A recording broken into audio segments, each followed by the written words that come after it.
Chegou o momento, amados, de nós podermos estudar a palavra. Abra sua Bíblia comigo, no capítulo 11 de 1 Coríntios, versos 23 até o verso 34.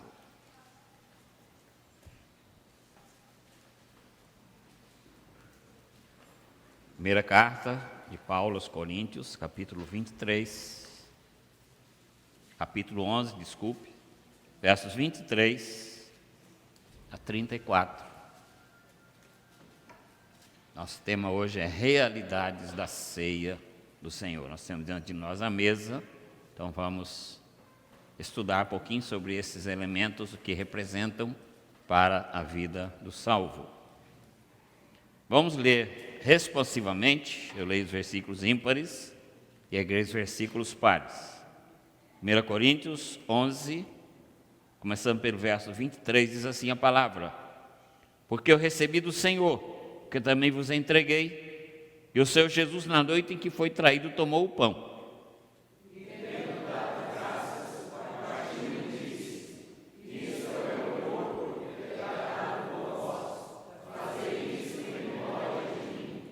Por semelhante modo, depois de haver ceado, tomou também um cálice, dizendo: este cálice é a nova aliança no meu sangue. Fazei isso todas as vezes que o beberdes em memória de mim.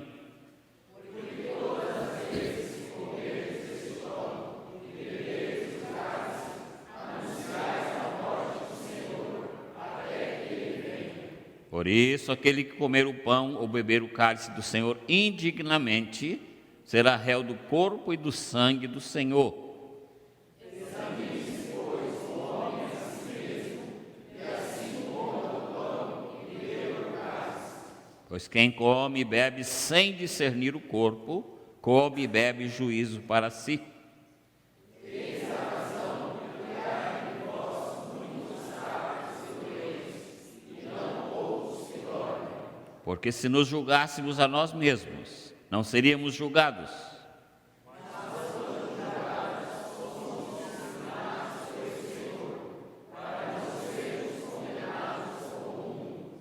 Assim, pois, irmãos meus, quando os reunis para comer, esperai uns pelos outros.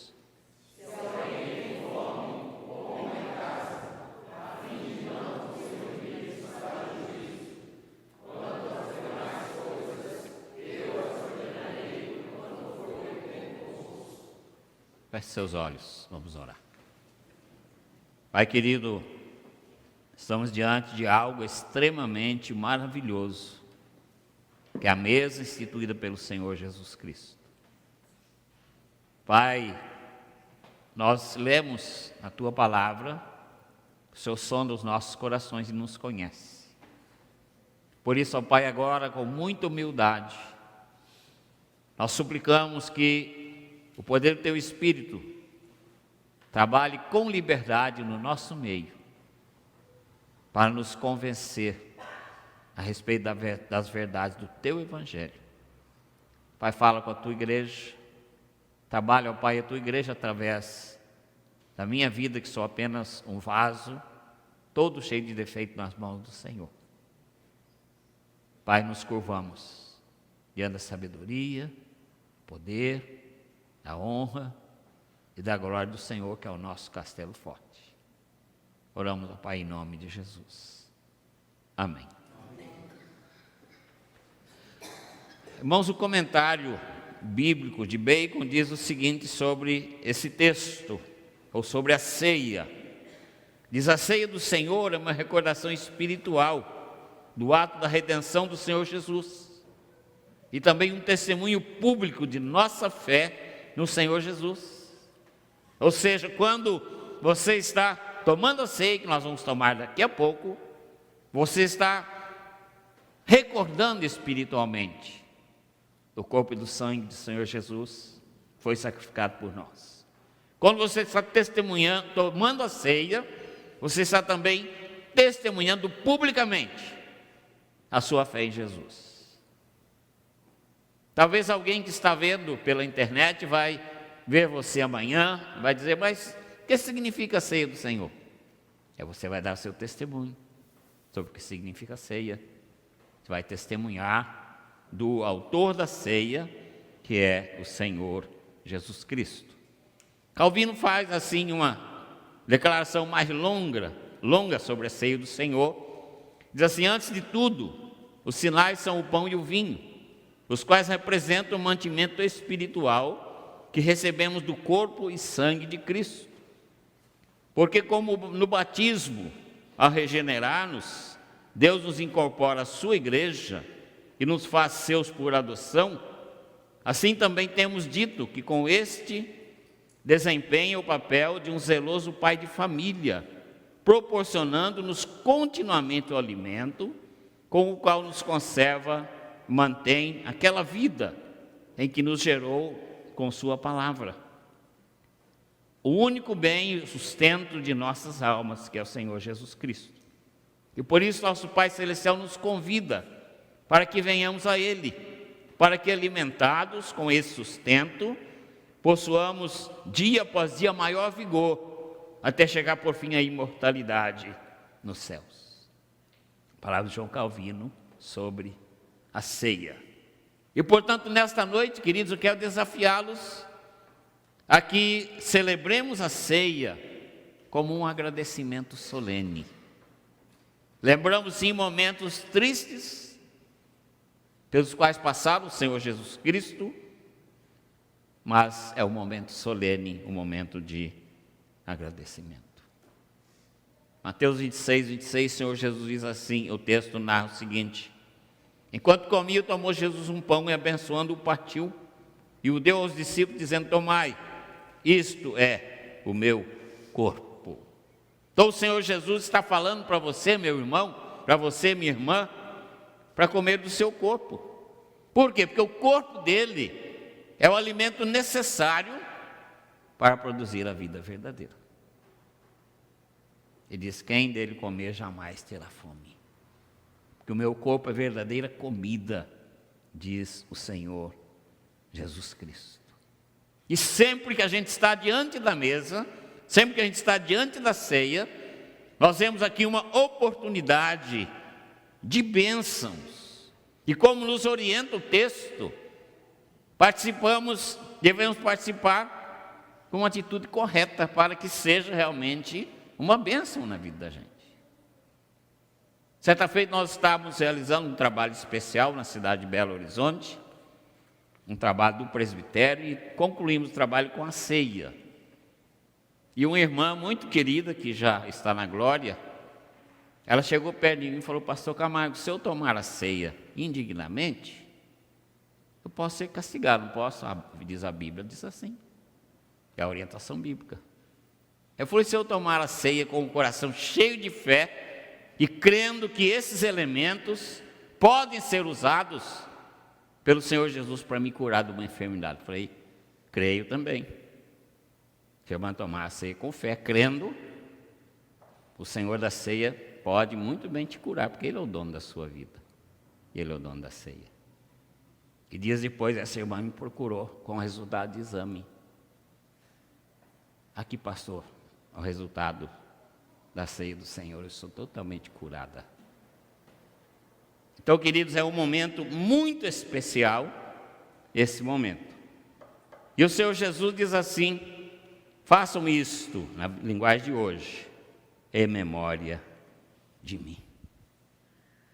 John Stott, em um dos seus livros, ele entra também nesse assunto da ceia, e ele diz assim: tais palavras e atos são plenos de significado, pois nos mostram a própria visão de Jesus em relação à sua morte. E esse autor destaca 3 verdades. Primeiro, a centralidade da morte de Jesus. Fazer isso em memória de mim. Todas as vezes que você comer o pão, que você tomar o cálice, lembre-se que eu morri por você. Fazer isso em memória de mim. Em segundo lugar, diz assim: a ceia do Senhor diz respeito ao propósito da morte de Jesus. Esse cálice é a nova aliança do meu sangue derramado em favor de muitos. Nova aliança. É o segundo motivo é o estabelecimento de uma nova aliança. E o terceiro motivo dito por Stott diz assim: a nossa necessidade de nos apropriarmos de forma pessoal dos benefícios da morte de Jesus. Ou seja, nós nos alimentamos dele como o Salvador crucificado e ele age em nós mediante a fé.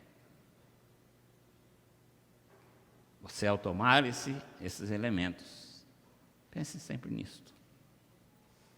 O Senhor age dentro de mim, como Senhor da minha vida, como Senhor desta mesa, mediante a fé.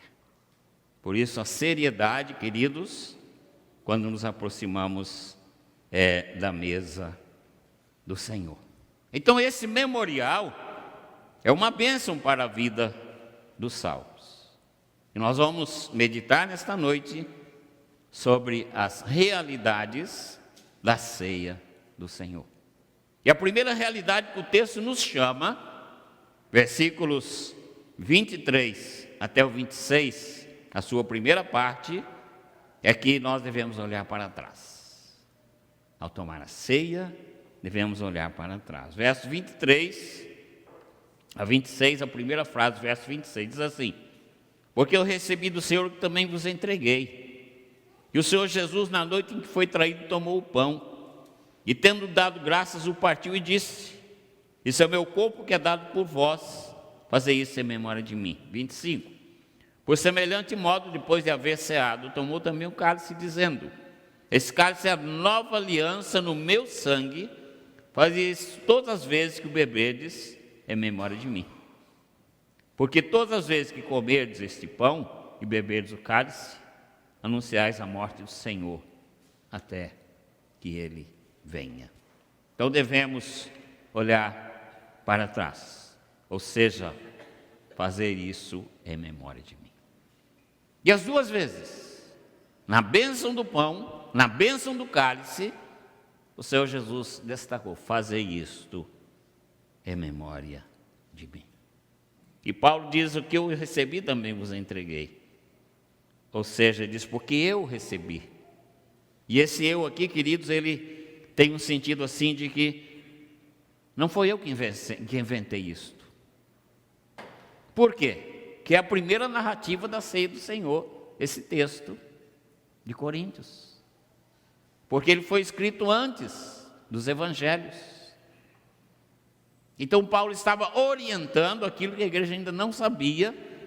Então ele diz assim: não é uma invenção a ceia, mas é uma instituição do Senhor. E tomamos o pão, lembramos do corpo. O corpo que foi dado por nós ali na cruz do Calvário. E tomamos o cálice e lembramos do sangue. O sangue derramado por nós, não só na cruz do Calvário, mas começou a ser derramado já no Getsemane, quando Jesus estava orando, diz que ele suou gotas de sangue. O sangue já estava sendo derramado. Por isso, queridos, nós devemos sempre lembrar da morte de Jesus. Fazer isto em memória de mim. Ele desafia a gente a sempre lembrar da sua morte. E a gente pensa assim, na nossa vida comum, a gente não gosta de lembrar da morte de ninguém. Principalmente do ente querido, que a gente sofre muito. E aquele ente querido também sofreu. Mas com Jesus é diferente. Diz assim: eu quero que vocês se lembrem de mim sempre. Quero que vocês se lembrem sempre da minha morte. Como eu morri. Vocês pegam o pão e lembram que meu corpo foi machucado. Foi todo machucado por causa de vocês. O cravo foi colocado na minha mão. Quando vocês tomarem o cálice, lembrem do sangue que foi derramado. Sangue que foi escorrendo pelas ruas de Jerusalém até chegar no Calvário. Que continuou a escorrer na cruz do Calvário. Devemos olhar para trás, queridos, para a memória deste Senhor maravilhoso. Isso não é um ensino, mas é um fato. Por quê? Cristo morreu pelos meus e pelos seus pecados.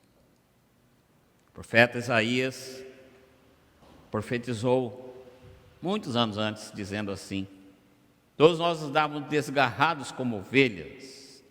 Cada um se desviava pelo caminho. O Senhor fez cair sobre ele a iniquidade de todos nós. Por que, amada igreja? Por que, amados irmãos?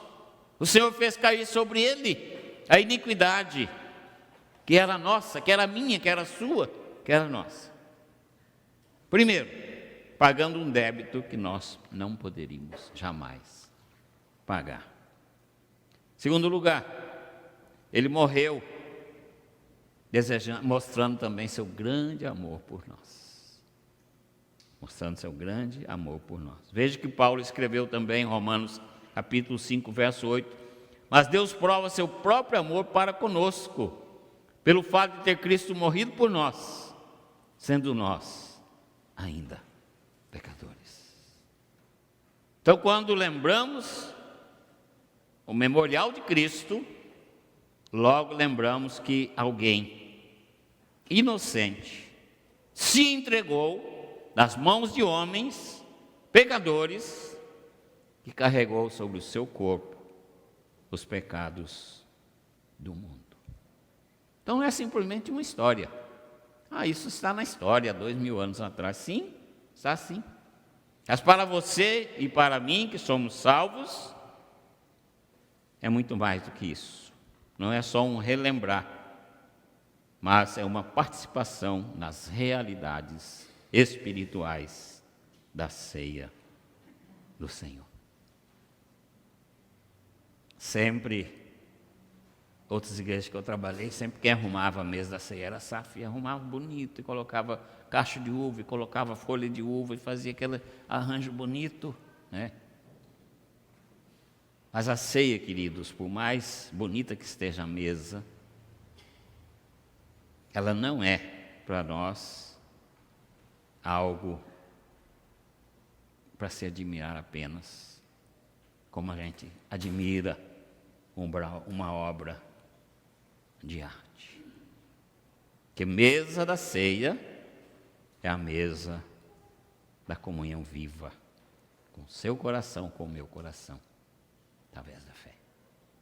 Comei isto em memória de mim. Bebei em memória de mim.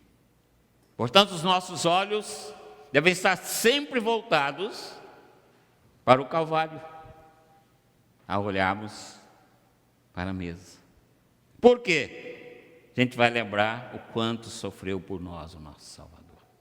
A gente vai lembrar quão grande foi o seu amor por nós, a ponto de fazer o maior de todos os sacrifícios para nos livrar do pecado. E muito mais do que isso, nós vamos lembrar o qual nós somos preciosos para Deus, a ponto de Ele nos dar o seu próprio Filho em nosso lugar. É a preciosidade da sua vida e da minha vida para o Pai Celestial.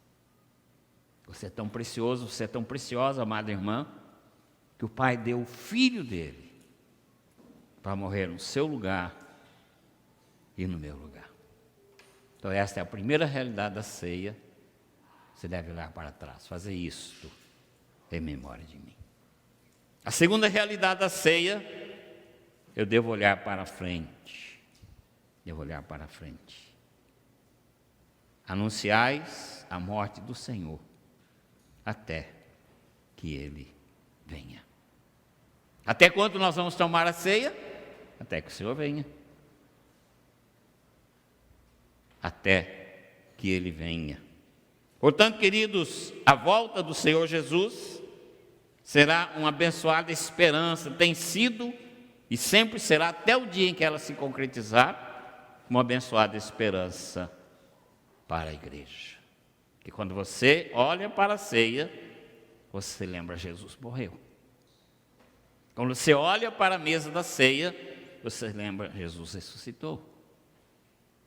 Jesus subiu aos céus. Ele está sentado à direita do Pai e um dia voltará para buscar a sua igreja.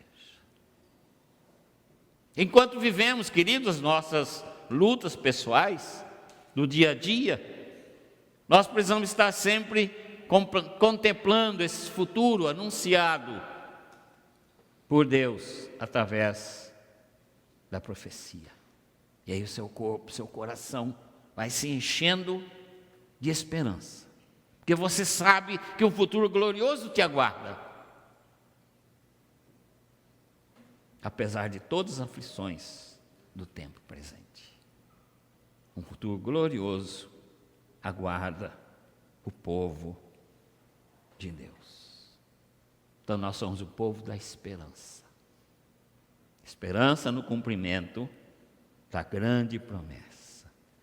E podemos então dizer, queridos, que a nossa história, ela não caminha como uma pista de competição de ciclismo, né? Aquela que faz nos estádios, vai só rodando, sempre no mesmo lugar.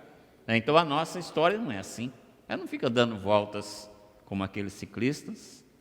Ela também não é uma história sem rumo, porque nós sabemos para onde estamos caminhando.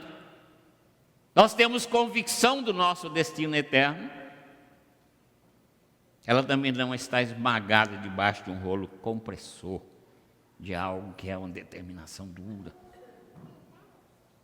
Ela caminha para um fim glorioso. Ela caminha para o triunfo final de Cristo na sua gloriosa volta. E por isso, igreja do Senhor Jesus, quando o Senhor Jesus voltar, nós vamos lembrar sempre desta mesa gloriosa. Porque a mesa diz que a vinda do Senhor é certa. A vinda do Senhor será breve. A vinda do Senhor é física, visível, audível, poderosa, gloriosa e vitoriosa. E Ele virá para levar a você e a mim para a casa do Pai Celestial. Ele virá para nos fazer assentar em tronos, diz a palavra. E virá para nos dar um corpo de glória e para estarmos com Ele eternamente e reinarmos com Ele para sempre. O melhor para a igreja está lá na frente. Você pode dizer, mas pastor, a gente passa dias tão difíceis. Sim, passamos sim dias tão difíceis. Mas não se esqueça de que o melhor ainda vai acontecer. O melhor está agora reservado. Porque Deus preparou para você e para mim, amado irmão, amada irmã, uma herança gloriosa e inacessível e eterna. A mesa do Senhor nos leva a olharmos para o passado, fazer isso em memória de mim, sacrifício de Cristo. Nos leva a olhar para frente, uma herança gloriosa que nos aguarda, um lar celestial maravilhoso que nos aguarda. Chegamos à terceira realidade, devemos olhar para dentro de nós. Olhar para dentro de nós. Versículo 27 e 28 diz assim: por isso aquele que comer o pão ou beber o cálice do Senhor indignamente será réu do corpo e do sangue do Senhor. Examine-se, pois, o homem a si mesmo, e assim coma do pão e beba do cálice. Depois, versículo 31 e 32. E se julgássemos a nós mesmos, não seríamos julgados. Mas quando julgados, somos disciplinados pelo Senhor, para não sermos condenados com o mundo. Examine-se, pois, o homem a si mesmo. Esse é um convite, amado irmão, amada irmã, para que olhemos para o mundo interior das nossas vidas. Olhar para dentro de nós. Porque ao fazermos isso, nós vamos concluir que nós somos vasos frágeis. Nós vamos concluir sobre a nossa fragilidade. Portanto, não podemos tomar parte da mesa do Senhor sem critério, sem uma autoanálise, sem uma investigação do nosso coração. Muitas vezes, queridos, pela nossa fraqueza, ao invés de examinar a nós mesmos, nós examinamos os outros. Será que o fulano vai tomar a ceia? Somente se você sabe alguma coisa daquele irmão, daquela irmã, ao invés de você orar com ela, procurar a pessoa e falar a ela sobre a palavra, muitas vezes a gente fica julgando os outros ao invés de examinar nós mesmos. Devemos ser juízes de nós mesmos, não juízes dos outros. Devemos rastrear a nossa alma e não tirar a pulsação da alma alheia. John Morris diz assim: ninguém é digno da bondade de Cristo para conosco. E ele escreveu, pensando nessa investigação, ele escreveu uma pequena reflexão nos seus livros, e diz assim: ao olharmos para dentro de nós, descobrimos que somos tão pecadores quanto o outro irmão, que muita gente quer julgar. Ao olharmos para dentro de nós, percebemos que carecemos profundamente do amor e da misericórdia de Deus na nossa vida no dia a dia. Ao olharmos para dentro de nós, precisamos ter mais misericórdia dos nossos irmãos, pois também fomos alvos da misericórdia de Deus. Ao olharmos para dentro de nós, entendemos que temos o dever de perdoar, pois fomos alcançados pelo perdão de Deus.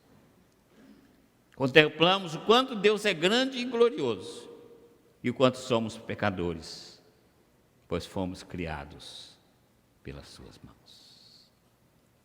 Terceira realidade: olhar para dentro de nós. Examine-se, pois, o homem a si mesmo, e julgue.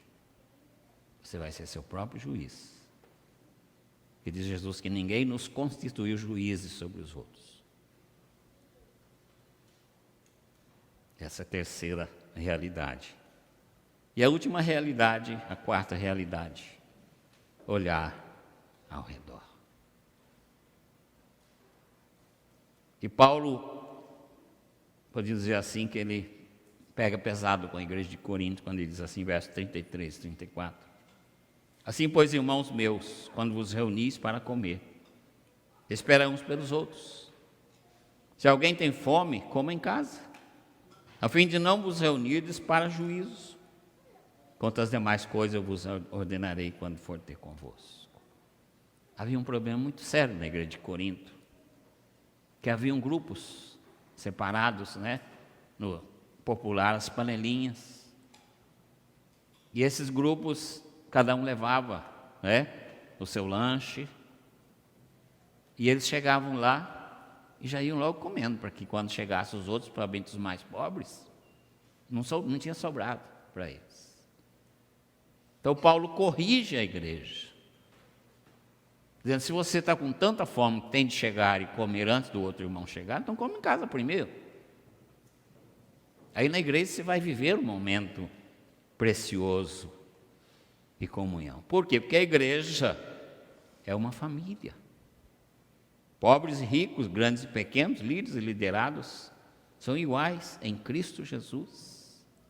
E na igreja, amados, todos nós devemos viver juntos. Devemos ter comunhão uns com os outros. E essa comunhão nos leva ao perdão, à aceitação. Portanto, quando olhamos ao nosso redor, nós vamos perceber que aquilo que quebra a comunhão é o pecado. Às vezes a pessoa fala: eu vou sentar em tal lugar porque o fulano senta lá do outro lado, eu vou ficar bem longe. É o pecado que causa isso, queridos. A falta de comunhão, a quebra da comunhão é gerada pelo pecado. Já ouvi muitas frases assim, que depois seria de trabalhar pastoralmente com uma pessoa. O que enfraquece a igreja é o pecado.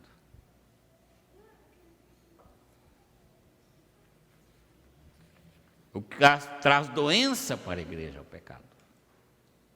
Paulo diz: há entre vós muitos doentes e não poucos que dormem. O que traz doença para a igreja é o pecado. O que cansa a igreja é o pecado. Muitas igrejas se acabaram, não existem mais hoje, porque cansaram do pecado. O pastor que eu trabalhei com ele, reverendo Paulo Long, hoje está já bem desgastado por causa da sua vida missionária, com muita enfermidade. Ele conta que certa vez, no norte de Goiás, a igreja estava assim tão impregnada pelo pecado que ele falou: vou fechar a igreja. E ele era um missionário da região, ele tinha autoridade para isso. E num domingo à noite ele preparou tudo, e aquele culto com muita gente. E ele falou: gente, eu estou desarrolando cada um de vocês hoje. Ninguém mais é membro desta igreja. Estão todos disciplinados, todos desarrolados. A partir de hoje essa igreja não existe mais. E explicou o motivo, que era por causa do pecado que estava contaminando a igreja. E ele fez o culto normal e pregou o sermão evangelístico. E no final ele falou assim: quem quer aceitar Jesus Cristo e começar uma vida nova, vem à frente. E algumas pessoas vieram à frente. Ele falou: vou começar a igreja nova com esse grupinho aqui. E realmente fechou a igreja. E vendeu o terreno. E comprou o terreno em outro local, construiu outra igreja e começou tudo de novo. Diz aí, foi uma experiência tremenda. É muita coragem, né, gente, fazer uma coisa dessa. Mas ele era grandão, fortão, e ele impunha respeito mesmo. Então, irmãos, vejo que o pecado causa desastre dentro da igreja. Por isso que o apóstolo orienta a igreja. Olhe para dentro de você. Olhe para o seu lado. Olhe para o seu irmão. Se existe algo entre vocês dois que não está bem, examine, acerte e coma do pão e beba do cálice. Não deixe. Paulo não diz assim: olha, se você tiver com problema, vai embora, não toma ceia. Examine si mesmo, coma e beba. Ou seja, o seu problema tem de ser resolvido aqui. A não ser que a pessoa com quem você não está muito bem não está aqui. Aí você diz: Senhor, assim que eu sair daqui, eu vou procurar a pessoa e vou resolver o problema. Eu quero que a ceia seja para mim uma bênção. E eu quero ser uma bênção também na vida da minha igreja. E muitas vezes, queridos, o nosso comportamento está em contraste com a atitude sacrificial do Senhor Jesus ao instituir a ceia. E concluindo, todas essas realidades que nós vemos devem levar a uma realidade final, que é o olhar de gratidão. Ao você olhar para a mesa, você deve agradecer ao Senhor. O olhar de gratidão. E o que nós vamos agradecer? Primeiramente pelo Senhor Jesus Cristo. Ele se deu por nós. Ele diz: ninguém tira a minha vida. Eu espontaneamente a dou. Então, quando você for tomar a ceia, agradeça. Olhe para o alto e agradeça ao Pai que nos deu Jesus Cristo. Olhe para a ceia e agradeça pela salvação. Se você hoje é uma pessoa lavada pelo sangue do Senhor Jesus, isso é graça. E nós temos de agradecer todos os dias pela salvação. Agradeço pela igreja, que é a nossa família. O presbítero Edson ficou todo empolgado. Falou: puxa vida, a igreja tem muita gente hoje. Que maravilha. É a nossa família. É a nossa família. Então, agradecer a Deus pela igreja. São irmãos queridos que nós podemos procurar, conversar. Muitas vezes ouvir uma palavra que a gente está precisando de ouvir através da pessoa, somente aqueles que têm mais experiência do que a gente. Eu devo agradecer pela comunhão. Eu posso conversar, eu posso dialogar, eu posso reclamar, eu posso chorar, é a minha família. E as pessoas vão me entender que nós somos família. Eu devo agradecer pela vida eterna. Nós estamos aqui apenas de passagem. Não sabemos quantos anos, mas somos apenas de passagem. A nossa pátria é o lar celestial. Agradecer pela certeza do céu. Cada salvo vive pela certeza do céu. Por isso que ele vive cada dia fortalecido pelo Senhor Jesus. E mesmo passando por momentos difíceis, é uma pessoa vitoriosa, porque tem certeza do céu. Agradecer a Deus pela vitória sobre o pecado. Gênesis 3,15 diz que aquela semente da mulher iria esmagar a cabeça da serpente. E lá na cruz, quando o Senhor Jesus diz assim: Pai, tudo está consumado. Ele estava dizendo: Pai, a dívida está paga. Pai, a cabeça da serpente foi esmagada. E a vitória sobre o pecado. Nós pecamos sim, porque a nossa natureza humana é fraca. Mas nós temos consciência do nosso pecado. Eu gosto sempre de dizer que quando a gente peca, o Espírito Santo acende uma luzinha enfermeira dentro da nossa mente e fala: ó, você errou. Você errou, mas não precisa ficar no erro. Levante e dá aqui sua mão. Peça perdão e recomece sua vida. Isso se chama vitória sobre o pecado. Portanto, queridos, sejamos gratos ao Senhor. Quais são as realidades da ceia? Primeiro, olhar para trás. Fazer isto em memória de mim. Lembrar o alto preço pago pelo Senhor Jesus lá na cruz do Calvário. Eu sei que foi pago um alto preço. É o cântico que nós cantamos. Olhar para o passado. Olhar para trás significa lembrar o alto preço pago na cruz do Calvário. Olhar para dentro de nós, compreender a nossa dependência de Deus e a gravidade do nosso pecado. Olhar ao nosso redor para ver os irmãos com os quais nós temos de exercer o amor. Amai uns aos outros, diz o Senhor Jesus. Olhar para cima, gratidão ao Pai Celestial. Por quê? Porque Ele nos deu Jesus Cristo. Gratidão ao Senhor Jesus, por quê? Porque Ele se deu por nós. Gratidão ao Deus Espírito Santo, por quê? Ele aplica todas as bênçãos espirituais na nossa vida. Paulo diz que nós temos toda sorte de bênçãos espirituais em Cristo Jesus. E essas bênçãos são aplicadas pelo Espírito Santo às nossas vidas.